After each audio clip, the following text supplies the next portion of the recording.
que nos parecen normales, nuestro corazón se compunge, nuestro corazón se llena de tristeza y estas malas noticias llegan hasta robarnos la paz. Porque no sabemos para dónde va el mundo, especialmente los que tenemos niños pequeños. O sea, cuál es el futuro, el mundo que les espera dentro de 5 años, dentro de 10 años, dentro de 20 años. Porque si usted da una mirada hacia atrás, la maldad se ha incrementado comparado a quizás a nuestra juventud o a nuestra niñez. El mundo nos parece cada vez más confuso, está roto, está oscuro. Y deberíamos preguntarnos cómo nosotros los creyentes deberíamos entender lo que está pasando con el mal en el mundo y especialmente cómo los creyentes deberíamos de reaccionar ante ese mal.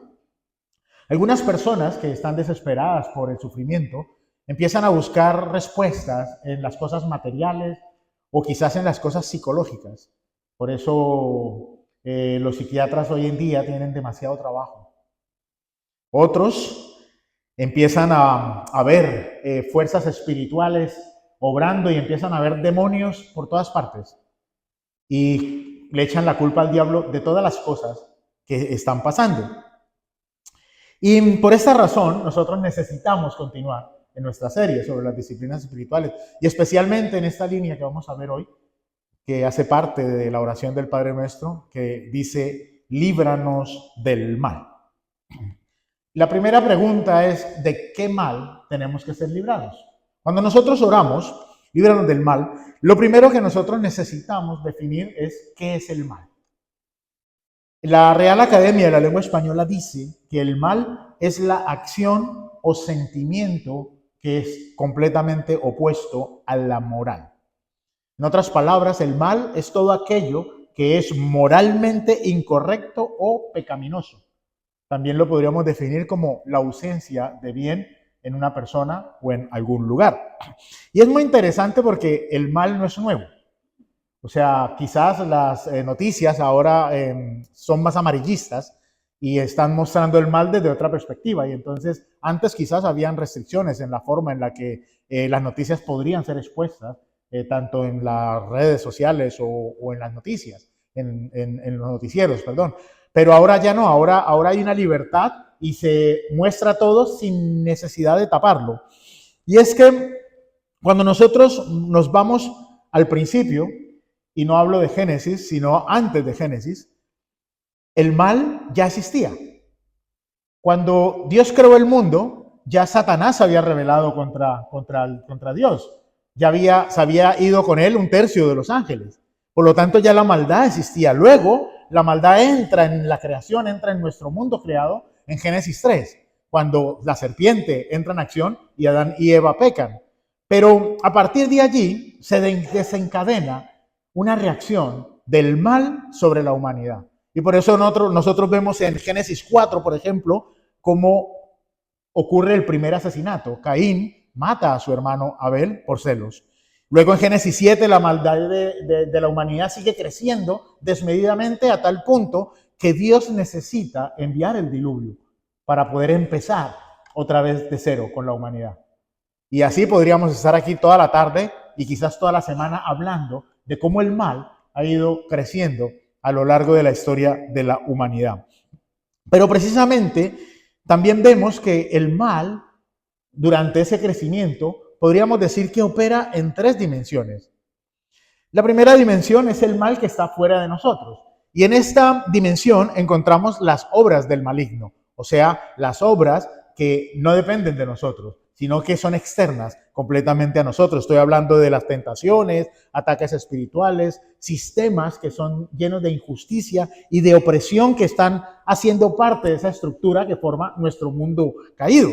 Y Pedro, en su primera carta, capítulo 5, él dice que nosotros tenemos un adversario que se llama el diablo o Satanás, quien está al acecho alrededor de nosotros, como un león rugiente, buscando a quien devorar.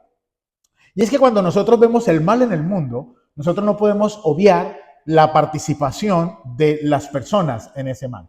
Porque el enemigo utiliza a las personas como instrumentos para hacer y desarrollar el mal en el mundo. Pero tenemos que reconocer esa influencia sobrenatural sobre las personas. Por eso la Biblia dice que nuestra guerra no es contra carne, sino que es contra huestes espirituales, contra potestades, contra todo en los entes espirituales que hay a nuestro alrededor. Nuestra lucha no es contra esa persona que se levanta contra nosotros, sino contra las huestes espirituales que incitan a esa persona para que se levanten contra nosotros. El enemigo tiene el poder para impulsar las personas a hacer toda clase de atrocidades los unos con los otros. Y por eso nosotros vemos todo lo que pasa en la guerra. O sea, no les importa enviar una bomba y matar niños y mujeres inocentes. No les importa explotar un hospital sabiendo de que allá hay personas indefensas. No les importa. Entonces está cauterizado su pensamiento de tal manera que no sienten ningún tipo de sentimiento, ni de reacción, ni de remordimiento por las cosas que están haciendo. Pero esta dimensión externa, es la más fácil de reconocer por parte de nosotros, porque es mucho más fácil ver el mal que otras personas hacen contra nosotros y señalarlo. Pero, ¿qué pasa cuando nosotros oramos, líbranos del mal, y nos referimos solamente al mal externo? Líbranos del maligno, líbranos de los ataques y las acechanzas del enemigo. Estamos haciendo una oración completa, porque necesitamos también ver la segunda dimensión del mal, y es el mal que reside en nosotros, el mal que está dentro de nosotros, ese mal que nos lleva a no reconocer con humildad que cada uno de nosotros internamente tiene una capacidad excepcional para hacer maldad. Yo no sé si usted se ha analizado a usted mismo, pero nosotros los seres humanos tenemos una capacidad propia e innata para hacer la maldad. Alexander Solzhenitsyn escribió lo siguiente: la línea que divide el el bien del mal, atraviesa el corazón de cada ser humano. La línea que divide el bien del mal atraviesa el corazón de cada ser humano. La Biblia, en Santiago capítulo 1, versículo 14, lo dice más claro. Cada uno es tentado cuando de su propia concupiscencia es atraído y es seducido. ¿Cuántas veces nosotros hemos orado pidiéndole a Dios que cambie a una persona? Yo creo que muchas. Pero ¿cuántas veces hemos orado para que Dios nos cambie a nosotros? Para que Dios nos libere de las malas contestaciones, nos libere del orgullo, de la amargura, de la avaricia. Pocas veces levantamos esa oración, porque es más fácil ver el mal que las otras personas hacen contra nosotros que ver el propio mal. Porque el ojo mira solo para afuera, no tiene la particularidad de mirar hacia adentro. Pero si pudiésemos mirar, nos sorprenderíamos de lo malo que nosotros somos. Porque nuestras oraciones siempre van dirigidas hacia las otras personas. Y llegamos a juzgarlos por sus acciones, porque de eso habla la Biblia. Nosotros tenemos la facilidad de ver la pajita que hay en el ojo ajeno, pero jamás podemos detectar esa viga que nos ciega a nosotros. Por ejemplo, un ejemplo práctico. Nosotros tenemos prisa para salir y entonces nos enojamos y gritamos a nuestras esposas o a nuestros esposos o a nuestros hijos: date prisa que nos vamos a llegar tarde. Claro, luego ellos se sienten ofendidas, porque nosotros los gritamos. Pero nuestra intención era que entendieran que vamos a llegar tarde. Hermanos, nosotros no somos víctimas inocentes del mal. Nosotros participamos del mal, haciéndole mal inconsciente en muchas ocasiones a otras personas. Pero claro, nosotros no vemos la reacción, vemos la reacción de la persona. Se enojó porque yo le dije que teníamos que salir rápido. Pero si esa no era mi intención, si mi intención no era molestarla ni tratarla mal. Mi intención era buena, pero la forma en la que yo manifiesto mi intención no era la correcta. Y eso nos pasa con muchas frecuencias. Esto quizás puede ser un ejemplo absurdo, pero pasa. Y como esto, quizás podríamos tener también muchos más ejemplos. Por eso necesitamos con humildad presentarnos a Dios para levantar esa oración y decirle: Señor, líbrame del mal que hay en mí, porque el problema también lo tengo yo. La tercera dimensión es el mal que está en medio de nosotros. Cuando nosotros leemos Marcos capítulo 1, versículos 23 al 26, es muy sorprendente que la primera liberación de la que habla Marcos ocurre dentro de la sinagoga. Y uno podría decir, pero ¿cómo puede ser posible que dentro de la sinagoga, o sea, tengan que hacer una liberación? Pero sí es posible, porque podemos deducir entonces con este pasaje que el mal no le teme a los lugares sagrados. Eso es un invento de Hollywood, donde el enemigo no entra a una iglesia, donde el enemigo se espanta ante la presencia de un sacerdote. Eso es un bulo, eso es mentira. El enemigo no le teme a los lugares sagrados. El enemigo no le teme absolutamente a nada. Por eso, nosotros con mucha frecuencia percibimos la maldad en medio de nosotros. Porque el mal, el enemigo, tiene como objetivo corromper nuestras buenas costumbres, corromper la bondad que hay dentro de nosotros para que nosotros afectemos el lugar donde nos sentimos seguros. Para que afectemos la iglesia, para que afectemos el núcleo familiar, para que afectemos nuestro matrimonio. El enemigo va a buscar destruir siempre el lugar donde nosotros lo tenemos como el lugar de confort. Él siempre va a entrar. Por eso, Judas es el personaje que nos recuerda muy bien esto. Porque Judas, ¿quién era Judas?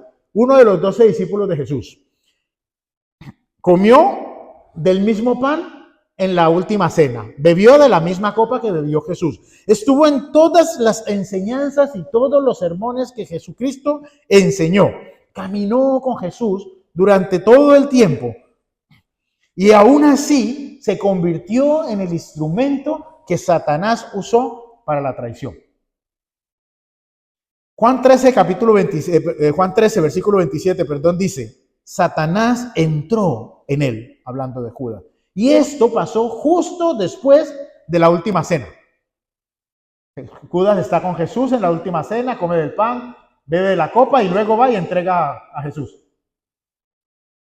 Hermanos, esta es la mayor prueba de que el mal se puede filtrar dentro de la iglesia. Dentro de la iglesia. ¿Y cómo lo puede hacer? A través del chisme, a través de las divisiones, a través del legalismo, a través de las malas conversaciones, a través de la envidia, a través del abuso de poder por parte de los líderes también. Pero eso pasa en las iglesias. Yo no sé si usted conoce una iglesia, afortunadamente en esta iglesia no pasa, pero no sé si usted conoce una iglesia donde se vea esto, el chisme, la división, el legalismo, porque por esa razón, esta dimensión del mal dentro de las iglesias necesita y requiere una supervisión y una vigilancia constante. Y no hablo de una vigilancia individual, sino juntos como comunidad, juntos como el cuerpo de Cristo. Necesitamos orar que el Señor nos libre, no solo individualmente, sino como iglesia, que nos libre del mal. Porque cualquiera de nosotros, sin darse cuenta, se puede convertir en el instrumento que el enemigo utilice para crear una división y para debilitar la iglesia, el cuerpo del Señor. Lo segundo que tenemos que preguntarnos es cómo intentamos protegernos del mal. Y yo no sé si solamente yo o alguno de ustedes también creció viendo que en su casa estaba la Biblia abierta en una página, ¿sí? Especialmente en el Salmo 91. Esto en Sudamérica es muy habitual. Yo no sé si en algunos otros países, por lo menos en Colombia, es muy habitual. Porque de alguna manera mi abuela pensaba que el abrir la Biblia en el Salmo 91, esa página o esa acción, tenía un poder para ahuyentar el mal. Hay otras prácticas como traer agua bendita, por ejemplo, ir a una iglesia y sacar agua bendita y luego rociarla sobre los carros para que no tengan accidentes o para que nunca se los roben, echarla sobre los dinteles de las puertas para que nunca entre el mal a la casa. Y así, o sea, hay muchas supersticiones, personas que tienen demasiadas formas físicas y materiales de pensar o de creer que el mal se puede ahuyentar. Pero esto no solamente pasa en el ámbito no creyente. Hay creyentes que usan amuletos que piensan que los van a librar del mal. Algunos otros tienen frases repetitivas y como en la sangre de Cristo hay poder, en el nombre de Jesús esto no va a pasar, y así, o sea, tienen frases que las usan como si fuese un mantra religioso, como que si yo digo esto, entonces eso no va a pasar. Pero eso realmente, nosotros los creyentes, cuando nosotros ponemos nuestra confianza en eso, lo que realmente estamos haciendo es tomar una superstición y cristianizarla. Disfrazar algo que no es real, que no tiene poder, en algo que pensamos que es cristiano. Es muy importante porque la página 91 que mi abuela tenía abierta tiene una verdad que es muy poderosa. O sea, ella no estaba lejos de la realidad. Lo que dice esa página tiene mucho poder, la página no, pero lo que dice sí. Y dice, el Salmo 91, versículo 1 dice, el que habita al abrigo del Altísimo morará bajo la sombra del Omnipotente. Y este versículo dice, o no dice, que el tener la página abierta va a lograr que el Señor habite, o va a venir el Señor a habitar en todas las casas donde la Biblia esté abierta en el Salmo 91, sino que lo que está diciendo es que el Señor habita dentro de algo, donde habita, el que habita, sí, está hablando de que hay un lugar donde nosotros tenemos que estar, porque ahí es donde está la presencia del Señor. Está hablando de tener una relación con Dios. No está hablando de un lugar geográfico, no está hablando de un lugar físico. Es una relación con Dios. No es por el papel del libro. Está hablando de la protección que Dios tiene sobre sus hijos. Dios prometió que nos iba a proteger. Dios promete en su palabra que va a proteger a su pueblo escogido. Usted y yo hemos sido escogidos, hemos sido injertados en el pueblo de Dios. Usted y yo no éramos parte del pueblo de Dios, pero Dios le plació escogernos y nos injertó dentro de su familia. Y Él ha prometido que nos va a proteger siempre. Por lo tanto, usted no necesita amuletos, usted no necesita estar repitiendo constantemente una palabra o una frase pidiendo la protección de Dios. Usted tiene que orarle al Señor constantemente, que el Señor lo libre del maligno, porque Él lo va a hacer. Él lo va a librar del mal. Números 22 y hasta el capítulo 24 nos narra una historia donde Balac contrata a Balaam, un profeta, para que maldiga a Israel. Y Balac le ofrece todas las riquezas que Balaam quisiera. Le dice, ¿cuánto quieres para que utilices tu poder espiritual para maldecir al pueblo de Israel? Y es muy interesante que esa conversación la tienen Balac y Balaam, pero a todo esto el pueblo está inocente, el pueblo no sabe lo que están maquinando estos dos. El pueblo no sabe ni lo que está pasando, ni los planes de Balac. Ellos no están levantando oraciones intercesoras, ni están poniendo sangre en un sitio, ni están rociando agua bendita en otro, no están hablando, o sea, ellos están viviendo su vida en dependencia del Señor. Y todo eso, tras bambalinas, se está gestando. Y lo más interesante es que ellos no hicieron nada, pero las veces que Balaam intentó maldecir el pueblo, no surtió efecto. Dios convirtió esa maldición siempre en una bendición para el pueblo de Israel. Y esto es muy importante porque nos tenemos que dar cuenta que nosotros como pueblo de Dios no necesitamos amuletos, no necesitamos absolutamente nada que nos proteja, solamente tener una buena relación y una comunión con Dios, habitar en su presencia todo el tiempo. Eso es lo único. Y Pedro y Judas nos lo confirman. Cuando ellos están hablando de ángeles caídos y poderes demoníacos, nos están aconsejando. ¿Y cuál es el consejo que nos dan?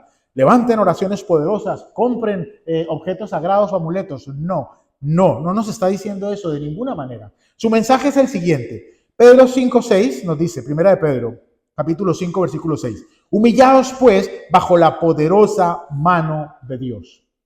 Y Judas, capítulo 1, versículo 9, nos dice que el arcángel Miguel, siendo un ángel, cuando contendía contra el diablo, no se atrevió a proferir juicio de maldición sobre él, sino que le dijo, el Señor te reprenda. Hermanos, necesitamos vivir nuestra vida en el Señor, confiando en la protección de Dios. Confiando de que solamente Dios tiene el poder para reprender el diablo. Nosotros no podemos hacer.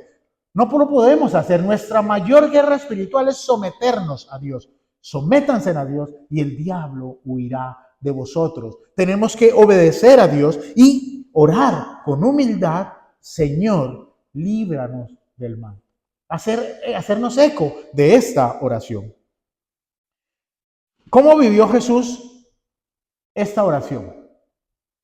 Lucas capítulo 22, versículos 31 al 32, nos dice que el Señor se acercó a Pedro y le dijo: Simón, Simón, he aquí Satanás os ha pedido para zarandearos como a trigo, pero yo he rogado por ti para que tu fe no falte.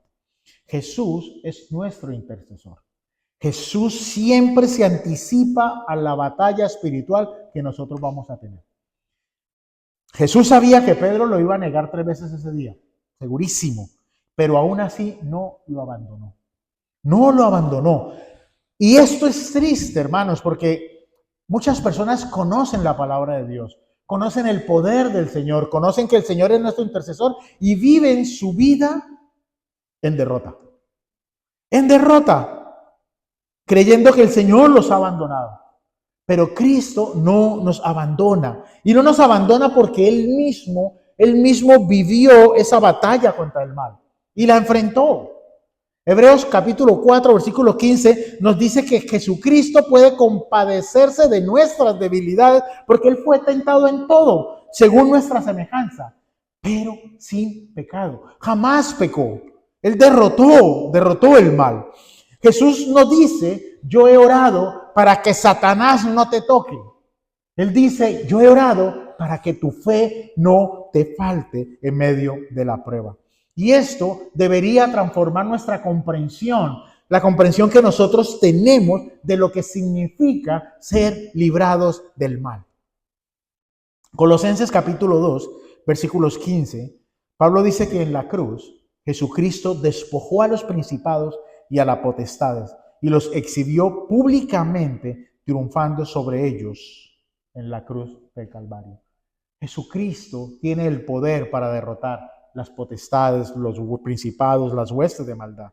Jesucristo en su resurrección, como dice Pablo en 1 Corintios capítulo 15, derrotó y venció a la muerte. Y esto no es una promesa de vida sin batallas espirituales. Las vamos a tener, así como nos prometió que vamos a tener aflicción y que confiemos, también Él nos dice que vamos a tener luchas y una guerra espiritual. Claro que sí, porque estamos en guerra. Y como dije hace un momento, nuestro enemigo no es carnal, es espiritual. Pero Él dice que tengamos la seguridad de que Él va a estar intercediendo y orando por nosotros mucho antes de que nosotros enfrentemos esa guerra contra el mal. Él lo va a hacer antes, de hecho lo está haciendo. Tenemos que confiar en Él, confiar en sus promesas, porque aquel que saca la cara por nosotros, aquel que pelea nuestras batallas, aquel de quien es la venganza, Él venció y derrotó el mal. Él lo hizo. Por lo tanto, la persona que está de parte de nosotros es el Todopoderoso. Por lo tanto, hermanos, caminemos confiados en Él y no le tengamos miedo. No le tengamos miedo al mal. Confiemos en el Señor. En 2 de Timoteo capítulo 3, Pablo afirma que él fue rescatado de varios sucesos en los cuales estuvo a punto de perder la vida. Pero cuando nosotros vemos el rescate de Dios, podríamos preguntarnos, Dios nos rescata para seguir sufriendo, porque claro, Él no le permitió a Pablo que muriera en ninguno de esos sucesos, pero Pablo no tuvo una vida sin sufrimiento. Pablo siguió sufriendo. De hecho, la muerte de Pablo fue una muerte terrible, porque claro, Dios no nos está prometiendo ausencia de dolor o dificultad. Tampoco nos está prometiendo una vida sin pruebas o sin dificultades, sin tentaciones, ni un camino sin piedras o sin espinas. El rescate de Dios incluye la promesa inquebrantable de que el mal, por muy fuerte que sea, por muy feroz que sea, no tiene su última palabra sobre los escogidos de Dios. No la tiene. Por eso en 2 de Corintios, Pablo puede testificar: atribulados en todo, mas no angustiados; en apuros, mas no desesperados, perseguidos, mas no desamparados, derribados, pero no destruidos. Hermanos, nosotros podemos decir lo mismo. O cuando viene el mal, cuando vienen las circunstancias adversas, cuando vienen las preocupaciones de nuestra vida, queremos tirar la toalla. Queremos tirar la toalla porque nos desbordan las situaciones. Se nos olvida que el Señor tiene la última palabra. Y todo esto lo vemos en Éxodo. Yo creo que es el mejor ejemplo. El pueblo de Israel fue liberado de Egipto, pero esa liberación no los llevó a una vida de comodidad inmediata. Ellos tuvieron que pasar sed, hambre, se tuvieron que enfrentar a enemigos feroces y como si fuera poco, se tuvieron que enfrentar a ellos mismos. Esas batallas que habían en su propio corazón, que los llevaba a levantar ídolos, a pelearse con los líderes, a no querer obedecer. Eran unas luchas internas también que ellos tenían. Pero al final ellos fueron liberados desde la esclavitud con un propósito, para servir a Dios aún en el desierto. Ese era el propósito que Dios tenía con la liberación de su pueblo desde Israel. Y nosotros necesitamos entender que cuando la Biblia dice que nosotros hemos sido liberados, el Señor está mostrándonos esas mismas dos facetas. ¿Por qué? Porque Dios nos libera a nosotros, nos libera de la opresión del pecado y del poder del mal, pero con el propósito de que usted y yo sirvamos al Señor con todo nuestro ser. No hemos sido liberados para hacer lo que nosotros queramos. Hemos sido liberados para obedecer a Dios, para cumplir sus propósitos y para adorarlo y obedecerlo en todas las cosas que Él nos manda. Ese es nuestro propósito aquí en la tierra. No hay otro. No nos liberó para producir riqueza, no nos liberó para que nosotros hagamos una cosa o la otra. No. Su propósito es el servicio, que nosotros lo sirvamos por el resto de nuestra vida. El último punto del sermón es ¿por qué necesitamos orar, líbranos del mal? Yo tengo varias razones por las cuales todos nosotros necesitamos hacer esta oración todos los días. La primera es porque el enemigo no descansa. Pedro no escribió el diablo de vez en cuando abre un ojo y mira a ver a quién devora. No. Él dijo que andaba como un león rugiente, continuamente buscando a quien devorar. Nosotros no nos podemos confiar.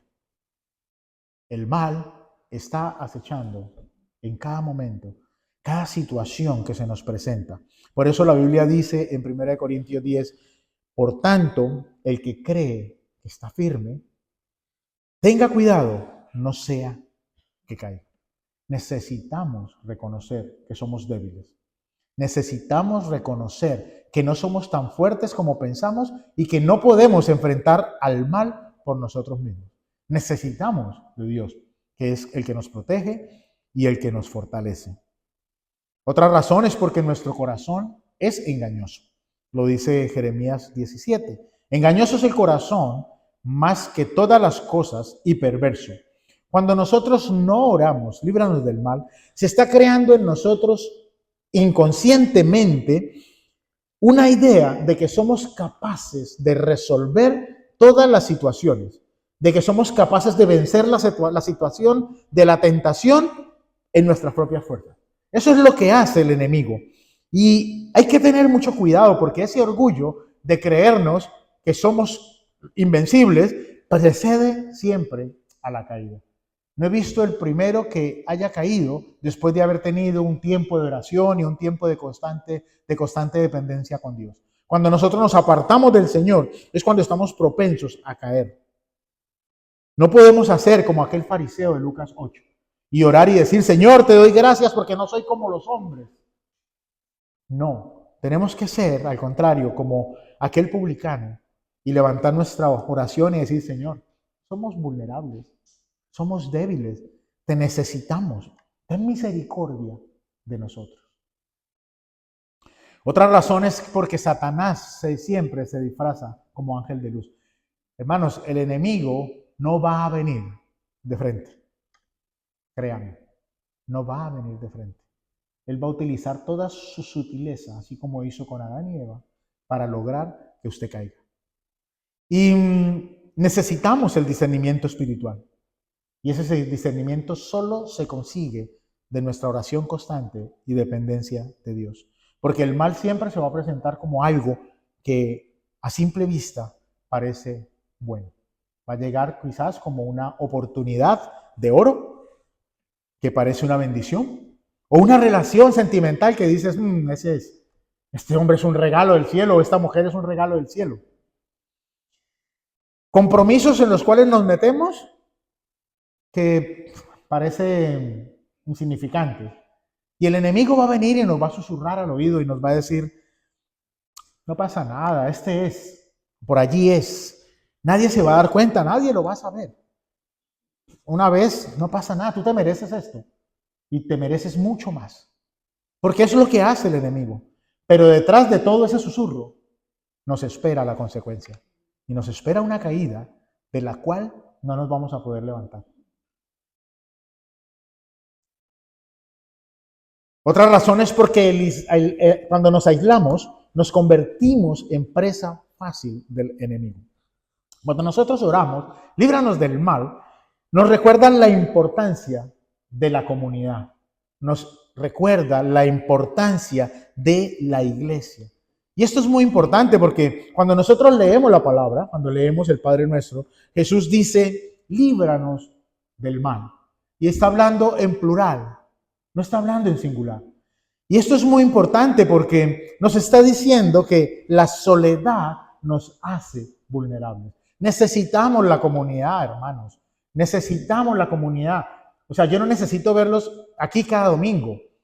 Me gustaría, me encantaría, pero ustedes necesitan venir aquí cada domingo. Ustedes necesitan la comunidad, necesitan juntarse con las personas porque es en la comunidad donde somos pulidos, es en comunidad donde se revela lo que hay en nuestros corazones, es en comunidad donde somos fortalecidos en nuestra fe. Es en la comunidad. Eclesiastés 4:10 nos advierte y nos dice, ay del solo cuando cayere, no habrá un segundo que lo levante. Necesitamos la comunidad, hermano. La estrategia del enemigo es la estrategia que utilizan muchos países en la guerra y es aislar. Porque cuando aíslan, entonces debilitan. Y cuando se debilita, entonces la gente está a merced del enemigo. Así funciona el enemigo. Y nosotros muchas veces caemos en su trampa y nos aislamos. No, pero yo también puedo ver la prédica por internet. Y sí, usted la puede ver, claro. Pero no es lo mismo, mis hermanos. No es lo mismo, necesitamos la comunidad, necesitamos el roce de los unos con otros, necesitamos un abrazo de otra persona, necesitamos una palabra de otra persona. Cuando nosotros conocemos la problemática de otros, nos damos cuenta de que nuestros problemas son tan insignificantes comparados con los problemas que otras personas pueden tener. Y entonces le damos gloria a Dios y podemos decir aleluya, porque hasta este día, Señor, tú has tenido cuidado de mí. Has tenido cuidado de mí y no me has dejado pasar situaciones tan difíciles como pueden estar pasando los hermanos. La última razón por la que debemos levantar esta oración cada día es porque sin esta oración, si nosotros no le estamos diciendo constantemente al Señor, líbranos del mal, estamos peleando nuestras batallas espirituales en nuestras fuerzas, con armas carnales. Pablo dice en 2 Corintios capítulo 10 versículos 4 que las armas de nuestra milicia no son carnales sino poderosas en Dios para la destrucción de fortalezas. Necesitamos orar todos los días, porque no podemos vencer la tentación con fuerza de voluntad. No lo podemos hacer, o sea, aquí pueden haber personas que pueden dar testimonio de las veces que lo han intentado en sus fuerzas y han fallado. Y por eso encontramos y tenemos matrimonios que están al borde del divorcio, porque han intentado todo bajo sus propias fuerzas. Pastores, que ya no me aguanto a mi marido, pastores, que ya no me aguanto a mi esposa. Digo, hermano, tú sabes lo que tienes que hacer. Claro que sí, pastor, si yo conozco la Biblia. Digo, seguro, y la conoce mejor que yo. Claro que sí. ¿Y por qué no? Si conocen la Biblia y la Biblia tiene la respuesta para sus problemas, ¿por qué siguen en la misma situación? Porque lo están haciendo en sus fuerzas. Creen que el conocimiento es suficiente para realizar las cosas. Y no, necesitamos el poder del Espíritu Santo. Necesitamos que sea el Espíritu Santo de Dios que tome el control de nuestras vidas para llevarnos a pedir perdón, para llevarnos a perdonar, para llevarnos a cambiar nuestros patrones de conducta, porque si seguimos haciendo las cosas que venimos haciendo, vamos a tener los mismos resultados. Los mismos resultados. Tenemos que cambiar nuestra forma de actuar y dejar que sea el Señor el quien gobierne nuestras vidas. Porque cuando nosotros hacemos lo que el Señor nos manda, nuestra vida indefectiblemente va a cambiar. Va a cambiar y va a cambiar para mejor. Si nosotros seguimos usando recursos que son solo humanos, la derrota está asegurada. Para terminar, necesitamos reconocer primeramente que cuando nosotros nos humillamos delante de Dios y reconocemos nuestra necesidad de Dios, no es una debilidad para nosotros. Por el contrario, es la mayor fortaleza nuestra, porque estamos reconociendo que necesitamos al Señor. Y eso se llama sabiduría. Se llama sabiduría porque ninguno de los que estamos aquí, y me incluyo, estamos exentos de ser atacados o tocados por el mal. Ninguno de nosotros. Todos nosotros estamos propensos al mal. Por eso necesitamos hacernos eco de esa oración de Jesucristo que le enseñó a los discípulos y que todos conocemos como el Padre Nuestro. Debemos entender que si continuamente levantamos esta oración al Señor, lo hacemos con la confianza de que Él está sentado en su trono, intercediendo por nosotros, pero no para que el enemigo no nos toque, sino para que nuestra fe sea fortalecida y sea aumentada cuando el enemigo se meta contra nosotros, para que nuestra fe no desfalle. Porque el sufrimiento va a venir, la tentación va a venir, los ataques del enemigo van a venir.